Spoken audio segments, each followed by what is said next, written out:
पाकिस्तान में इतना ज़्यादा क्लाइमेट चेंज का शोर क्यों पड़ा हुआ है? चीज़ों को इन्वेस्टिगेट किया और ये दाखिली दफ्तर हो जाएगा, इसके ऊपर कोई इकदामात नहीं होंगे। कुछ चीज़ों को हम देखते हैं कि कुछ साल पहले जो है वो बनी थी, लेकिन वो टूट फूट का शिकार हो जाती हैं, जिससे साफ पता चलता है कि बनाने वालों ने कहीं ना कहीं जो है वो डंडी ज़रूर मारी है, जिसका खमियाजा जो है वो फिर हम भुगतते हैं। कॉन्ट्रैक्टर एसोसिएशन है, बारहा उन्होंने प्रेस कॉन्फ्रेंसेस की हैं, बारहा हुकूमत को तवज्जो दिलाई है कि हमारे ऊपर जुल्म है, हम इतना कमीशन नहीं कर दे सकते हैं। क्लाइमेट चेंज की वजह से बहुत बुरे हालात में है, जो कौम इतने बुरे हालात में है, वो किस तरह से ये कर्ज और ये सूद जो है वो अदा कर सकती है? हमारे यहाँ तो कोई प्लानिंग का फुकदान है, आपके सामने एक हुकूमत जाती है, वो दूसरी आने वाली हुकूमत उसके तमाम प्रोजेक्ट्स को बंद करके फेंक देती है।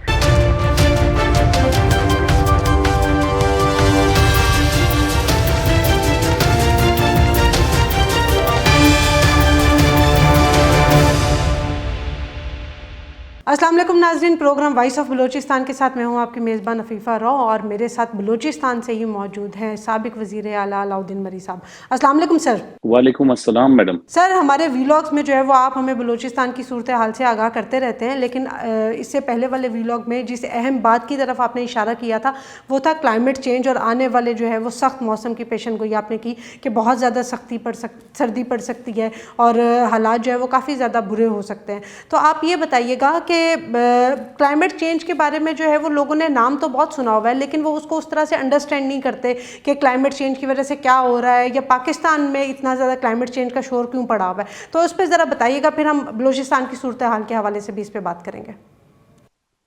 देखिए, सबसे पहले तो पाकिस्तानी कौम माशाल्लाह इतनी बड़ी हर चीज़ के ऊपर माहिर और एक्सपर्ट है, लेकिन उनको बातें करने में बिठा लें, आज वो पूरी दुनिया की सियासत भी आपके सामने रख के बताएंगे। अब गुज़श्ता इतने सालों से बलूचिस्तान में पानी का लेवल नीचे जाता जा रहा है, अनयूजुअल बारिशें हो रही हैं, कभी बर्फबारी बहुत ज़्यादा हो रही है। ये सारे इंडिकेटर्स इनको नहीं समझ में आ रहे हैं। चाहे हुकूमतें हों, उनको सिर्फ कॉन्फ्रेंसेस में जाना, दुनिया की बातें सुन के वापस आ जाना, ये अब आज आप यूरोप को उठा के देख लें, अमेरिका को उठा के देख लें, वो किस तरीके से उस सारे एनर्जी रिसोर्सेज के ऊपर जा रहे हैं जो इको फ्रेंडली हैं, जो एनवायरमेंटल फ्रेंडली हैं। लेकिन अनफॉर्चुनेटली मैं इस बात को डिनाई नहीं करता हूं कि ये दुनिया का ही खमियाजा पाकिस्तान भुगत रहा है, क्योंकि हमारा ग्लोबल वार्मिंग हो या क्लाइमेट चेंज हो, इसके असरात में सिर्फ 1% हमारे पाकिस्तान का हिस्सा है।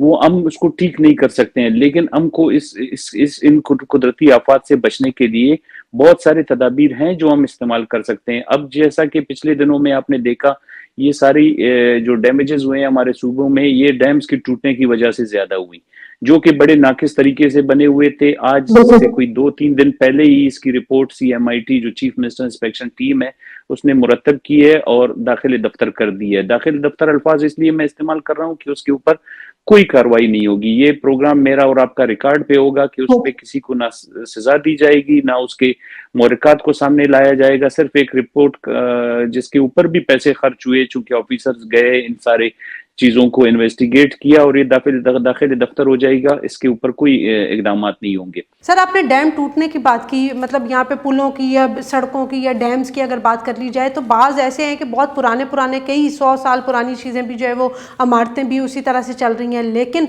कुछ चीज़ों को हम देखते हैं कि कुछ साल पहले जो है वो बनी थी, लेकिन वो टूट फूट का शिकार हो जाती हैं। तो जिससे साफ पता चलता है कि बनाने वालों ने कहीं ना कहीं जो है वो डंडी ज़रूर मारी है, जिसका खमियाजा जो है वो फिर हम भुगतते हैं। तो आज तक इनके खिलाफ कोई एक्शन क्यों नहीं होता, या जिस वक्त ये चीज़ें बनाई जा रही होती हैं तो उस वक्त इस चीज़ का ख्याल क्यों नहीं रखा जाता कि इस चीज़ को बहुत ही ज़्यादा म्यारी और अप टू द स्टैंडर्ड्स बनाया जाए? देखिए मैडम, हम अपने बिजनेस के हवाले से वैसी एक्सपोजर के लिए पूरी दुनिया में ट्रेवल करते रहते हैं, चाइना से लेकर यूरोप, अमेरिका तक सब। आप वहाँ के डैम्स देखेंगे, वहाँ के पुल देखेंगे, उनके ऊपर उनकी बाकायदा तारीखें लिखी हुई हैं। कोई 1900 कुछ में बना है, कोई 1800 कुछ में बना है, किसी को 100 साल हो रहे हैं, किसी को 150 साल हो रहे हैं। वो क्यों अपनी जगह पे कायम है? क्या वहाँ पे आफात नहीं आती हैं, बारिशें नहीं होती हैं, या उस मेयार पे बनी हुई हैं कि उनको 100 100 150 100 साल 200 साल हुए हैं और वो अपनी जगह पे कायम है? بلوچستان میں انفارچونیٹلی جو کانٹریکٹر ایسوسی ایشن ہے، بارہا انہوں نے پریس کانفرنسز کی ہیں، بارہا حکومت کو توجہ دلائی ہے کہ ہمارے اوپر ظلم ہے، ہم اتنا کمیشن نہیں کر دے سکتے ہیں جتنے کمیشن ہم سے آفیسرز اور جو سیاستدان طبقہ ہے، جو منسٹر حضرات ہیں، وہ ڈیمانڈ کرتے ہیں، جس کے بعد ہم نے اپنے آپ کے لیے بھی اس میں کچھ پروفٹ نکالنا ہوتا ہے۔ تقریباً ایک اسٹیمیٹ کاسٹ کے طور پر میں آپ کو بتاؤں کہ انہوں نے تقریباً 100 میں سے یہ بتایا ہے کہ 50% یا 47% ہمارے صرف کمیشنوں میں چلے جاتے ہیں۔ اب آپ مجھے بتائیں کہ ایک فیزیبلٹی 100 روپے میں ایک چیز بننے جا رہی ہے، اس میں سے 50 روپے 47 روپے آپ اٹھا کے کہیں پہ کمیشن میں دے دیتے ہیں، تو باقی ماندہ 50-52 روپے میں وہ چیز کیسے بن پائے گی، اور وہ کتنی سسٹینیبل ہوگی، وہ کتنی پائیدار ہوگی؟ انفارچونیٹلی جن دنوں میں یہ تعمیرات ہو رہی ہوتی ہیں، چونکہ آفیسرز نے مختلف ڈپارٹمنٹ کک بیکس لیے ہوتا ہے، کمیشن لی ہوتی ہے، اس لیے وہ کوالٹی کو کمپرومائز کر دے جاتے ہیں۔ نمبر ایک اس کا یہ وجہ بنتی ہے۔ نمبر سیکنڈلی دیکھیں، فیزیبلٹی سب سے بڑی چیز ہوتی ہے۔ فیزیبلٹی آپ کے پاس ایک اسٹڈی موجود ہو کہ یہاں پہ اگر بارش ہو تو یہ ایریا اس کو کتنا کور کر سکتا ہے، وہ کتنا کیچیبل ایریا ہے، کہ وہ کتنے پانی کو یہاں پہ ریزرو کرتا ہے۔ یہاں پہ انفارچونیٹلی سیاسی بیسس پہ، سیاسی بنیادوں پہ، میں علاقے کا ایم پی ہوں، میں چاہتا ہوں میرے گھر کے، میرے گاؤں کے، میرے علاقے کے پاس یہ ڈیم بنے، تاکہ وہ وہاں کی جو مٹی استعمال ہوتی ہے، پتھر استعمال ہوتے ہیں، وہاں اس کا جو ٹیکہ کانٹریکٹ ہوتا ہے وہ سارا مجھے ملے، بجائے یہ کہ وہ 20 کلومیٹر اس سائڈ کسی اور کے ایریا میں جا کے بنے جس کے بینیفٹس مجھے نہ مل سکے۔ تو یہ ایک دو مین وجہیں ہیں، جو ایک فیزیبلٹی، نمبر سیکنڈلی کرپشن، جس کی وجہ سے بلوچستان میں تقریباً 160 کے قریب ڈیمز ڈیمیج ہوئے، جس میں سے تقریباً 70-80 بالکل ہی 50% ڈیمیج ہوئے ہیں، اور کوئی 30 کے قریب 100% ڈیمیج ہوئے ہیں۔ اور اسی طرح کل ملا کے اب یہ جو رپورٹ آ کے چیف سیکرٹری صاحب کے ٹیبل پہ سبمٹ ہوئی ہے، یہ اسی طرح رہے گی، اس کے اوپر نہ کوئی کمیشن بنے گا، نہ کوئی اس پہ سزا پائے گا، نہ اس بلوچستان کا کچھ ہوگا۔ سر ان ساری چیزوں کو اگر ایک سائڈ پہ بھی رکھیں تو کلائمیٹ چینج کا ایک بہت بڑا تعلق جو ہے وہ درختوں کے ساتھ بھی بتایا جاتا ہے۔ اب پچھلے کچھ سالوں میں جو ہے وہ بہت زیادہ یہ دعوے تو کیے گئے ہیں کہ جی پاکستان کے اندر بلین ٹری سونامی آیا ہے اور کئی بلینز جو ہے وہ درخت لگا دیے گئے ہیں، لیکن کلائمیٹ چینج کی صورتحال تو بہت زیادہ خطرناک ہی ہوتی جا رہی ہے۔ تو آپ کو نہیں لگتا کہ کہیں نہ کہیں ان دونوں چیزوں میں بڑا تضاد ہے؟ دیکھیں، یہی تو وہ پہلا شروع میں ہی جب ہم نے ڈسکشن کی تھی کہ ہمارے پاکستانی قوم چیزوں کو ڈسکس کرنے میں، تبصرہ کرنے میں بہت ماہر ہے، مجھ سمیت، لیکن عملی اقدامات نہیں ہیں۔ عملی اقدامات میں یہ ساری چیزیں آتی ہیں۔ ابھی میں نے آپ کو اپنے پچھلے ویلاگ میں ہی لاسٹ اس پہ ہم نے اب بات کی تھی کہ اب یہ سردیوں کا موسم آ رہا ہے، اب یہ جو نئے درخت تو اپنی جگہ کھجا، یہ جو بچے کچے درخت ہیں یہ بھی اب لوگ کاٹ کر کے اس کو بھی جلا کے اپنی ضرورت کو پورا کریں گے۔ تو حکومتوں کو اس طریقے سے کوئی فنڈ مخصوص کر لینا چاہیے، ایک ویژن کے ساتھ چلتے ہیں، پلانز کے ساتھ چلتی ہیں۔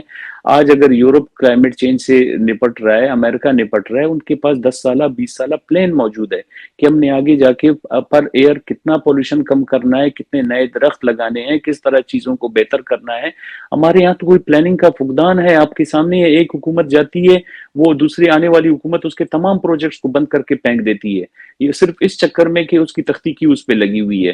تو یہ قومیں تختیوں سے نہیں بنتی ہیں، یہ پلاننگ سے بنتی ہیں۔ اس کے لیے ایک سر جوڑ کر کے بیٹھنے کی ضرورت پڑے گی، چاہے وہ اکانومی ہو، چاہے وہ گلوبل وارمنگ ہو۔